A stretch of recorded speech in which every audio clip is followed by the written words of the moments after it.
Halo, Assalamualaikum warahmatullahi wabarakatuh. Perkenalkan, nama saya Titin Herawati. Saya dari Sistem Informasi Reguler B 2018.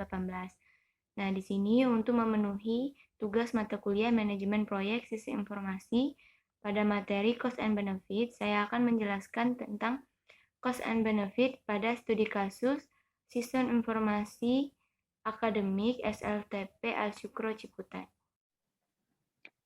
Baik, Cost and Benefit Sistem Informasi Akademik SLTP Al-Syukro Ciputat, yaitu biaya pengadaan perangkat keras, yaitu 8 juta, manajemen dan staf 700.000, lalu biaya proyek. Nah, biaya proyek ada biaya konsultan, tahap analisis sistem, dan lain-lain. Nah, pada biaya konsultan, yaitu analisis sistem, itu 3 juta, programmer 2 juta, perjalanan dan akomodasi 1 juta. Pada tahap analisis sistem, pengumpulan data yaitu 100.000, ATK dan dokumentasi itu 150.000, biaya rapat itu 200.000, manajemen dan staf yaitu 900.000. Nah, pada tahap desain sistem, biaya ATK dan dokumentasi yaitu 100.000, biaya rapat 150.000, biaya manajemen dan staf 900.000. Pada tahap penerapan sistem, biaya pelatihan user itu 800.000, biaya manajemen dan staf itu 900.000. Totalnya yaitu 18.900.000. Lalu pada biaya operasi dan perawatan pada tahun pertama yaitu biaya personil user atau admin itu 700.000, biaya overhead 400.000, biaya perawatan hardware itu 500.000, biaya manajemen dan staf 700.000. Total biaya yaitu 2.300.000. Pada tahun kedua, biaya personel, user dan admin itu 700.000, biaya overhead 400.000, biaya perawatan hardware itu 500.000, biaya manajemen dan staf itu 700.000. Total biaya yaitu 2.300.000. Lalu pada tahun ketiga, biaya personil, user atau admin 800.000, biaya overhead 400.000, biaya perawatan hardware 500.000, biaya manajemen dan staf itu 900.000. Lalu total biaya pada tahun ketiga yaitu 2.600.000. Lalu pada tahun keempat, biaya personil user admin itu meningkat lagi menjadi 800.000, biaya overhead 400.000, biaya perawatan hardware 500.000, biaya manajemen dan staf yaitu 900.000. Maka total biayanya 2.600.000. Lalu yang keempat ada keuntungan berwujud.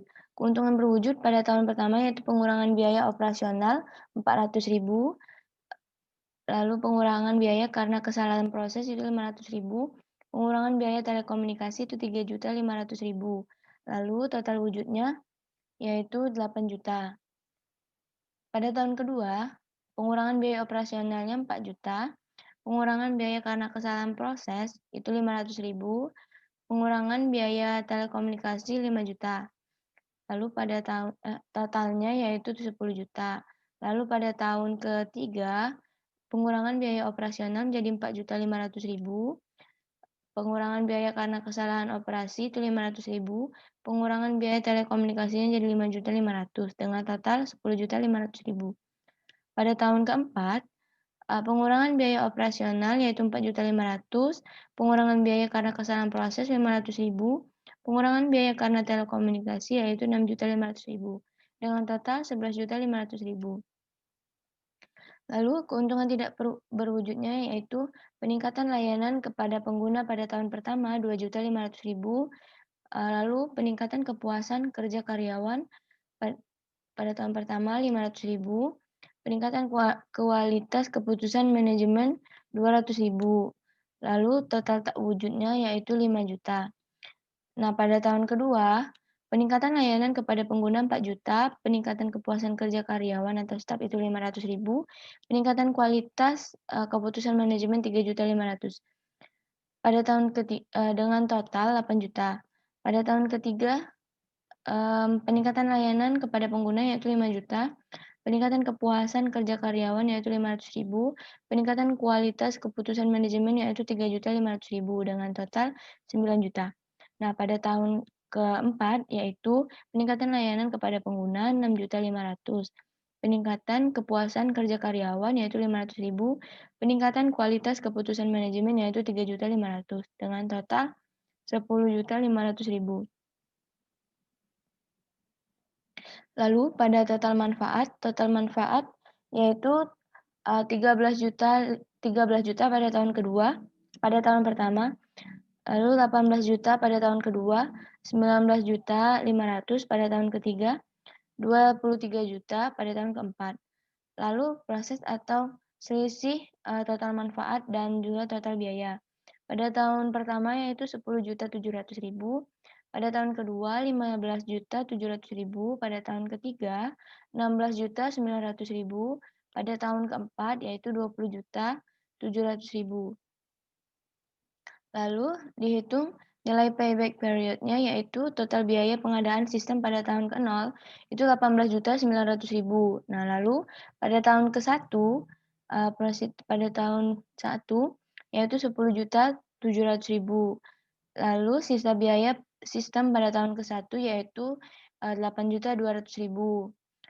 8.200.000, maka sisa yaitu 8.200.000 ini dikali 1 tahun dibagi 18 juta yaitu total biaya. Maka hasilnya 0,43 tahun. Nah, lalu nilai return on investment atau ROI yaitu biaya pengadaan sistem pada tahun ke-0 18.900.000, biaya perawatan sistem tahun ke-1 2.300.000, biaya perawatan sistem tahun kedua 2.300.000, tahun ketiga 2.600.000, tahun keempat 2.600.000 dengan total biaya 28.700.000. Nah, total keuntungan yang didapat yaitu total manfaat pada tahun ke-1 13 juta, tahun kedua 18 juta, tahun ketiga 19.500.000, tahun keempat 23 juta dengan total manfaat yaitu 73.500.000. Total manfaat dikurang total biaya dikali 100% dibagi total biaya, yaitu jika dimasukkan ke dalam rumus 73.500.000 dikurang 28.700.000 dibagi 28.700.000 dikali 100%, maka didapat ROI-nya 181%. Nah, yang ketiga yaitu nilai net present value atau NPV. Dengan tingkat suku bunga diskonto 10%, maka perhitungan analisis NPV-nya adalah NPV sama dengan minus nilai proyek ditambah persis 1 per 1 plus I% dan seterusnya. Maka NPV sama dengan minus 28.700.000 ditambah 10.700.000 per 1 ditambah 0,1 pangkat 1. Lalu 15.700.000 dibagi 1 per 1 plus 0,1 pangkat 2 dan seterusnya. Maka didapat total 20.838.077 rupiah. Lalu yang keempat yaitu nilai internal rate return atau IRR. Jika I1-nya yaitu 10%, maka NPV 1-nya yaitu 20.838.077 rupiah. Nilai NPV-nya positif, maka pada I2 15% yaitu NPV-nya berjumlah 15.672.343. Nilai NPV juga positif, maka IRR-nya 10% dari 10% ditambah 15% dikurang 10% dikali 48 juta maaf ini belum